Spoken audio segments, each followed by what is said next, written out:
चौथ्या आयामध्ये, ती म्हणजे लेया आणि राहेल. दोघंही समजूतदारीने आपला प्रपंच चालवणार. स्त्रियांनी, मातांनी ठरवलं ना, त्यांच्यासारखे समजूतदार कोणी नसतं. बिचारे सर्व ॲडजस्ट करून घेतात. आपल्या पतीचे लाड ॲडजस्ट करतात, मग तो व्यसनाधीन आहे तरी बिचाऱ्या पडदा टाकतात. ते पोरं नालायक निघाले तरी ते म्हणतात खूप चांगले आहे. किती तो कारटा असला तरी ती म्हणती नाही, माझा मुलगा खूप चांगला आहे.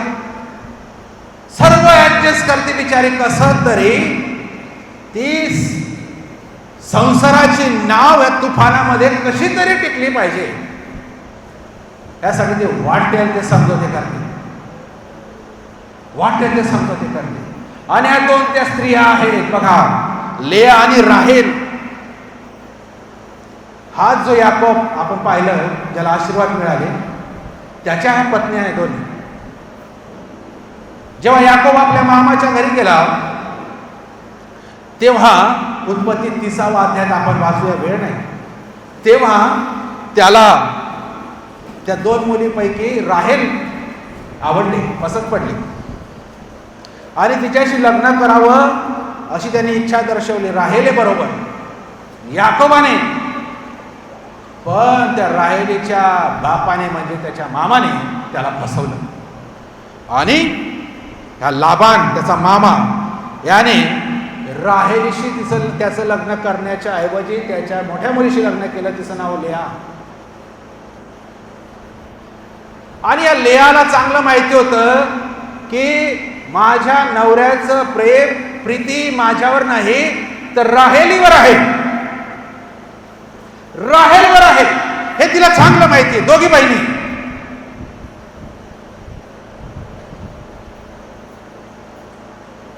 ती राहेल मिळावी म्हणून त्यांनी 7 वर्ष मामाच्या गुलामगिऱ्या केल्या. नीट आहे का पोरांना?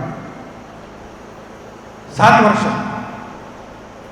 करू नका, ऐका नुसतं. मामाकडे कामं केली, शेरडे मेंढरे राखली. पण लेयास त्याच्या मामाने फसवून त्याला लेया सहित लग्न करायला भाग पाडलं. परत अब्रामाची वेळ, त्या बिचाऱ्यांनी पण लग्न केलं. हो,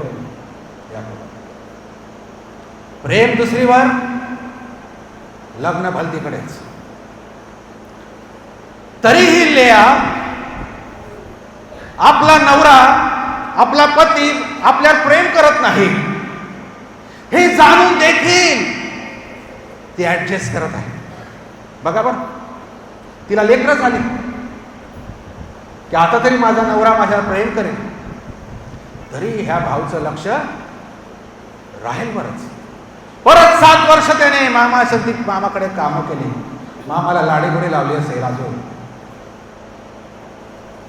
राहेली बरोबर त्याचं परत लग्न केलं. पण राहेलला लेकरं बाळ झाली नाही.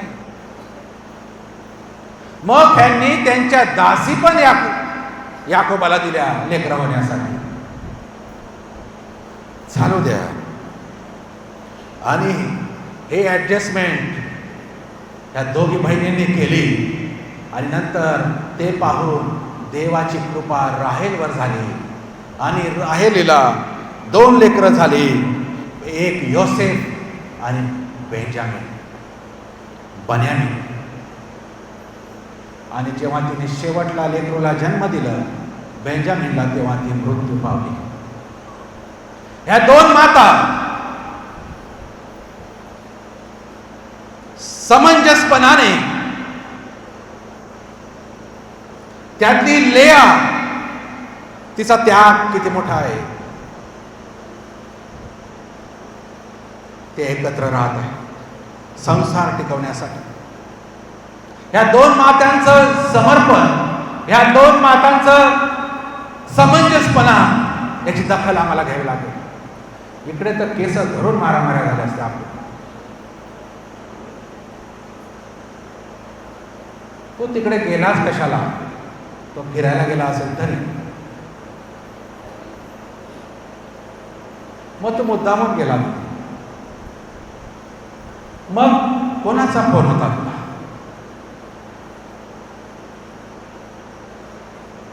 आमचे केस निघून गेले आहेत, टेन्शन. पण ह्या माता बघा, समंजसपणा, एकरूपता, देवाची योजना पूर्ण करण्यासाठी आणि याकोबाद्वारे इस्रायलाचे किती 12 वंश निर्माण झाले आणि ह्यांच्या समंजसपणामुळे याकोबाला इस्रायल म्हणले. केवळ ह्या मातांमुळे. लवकर आपण पुढे जाऊ. एक अशी माता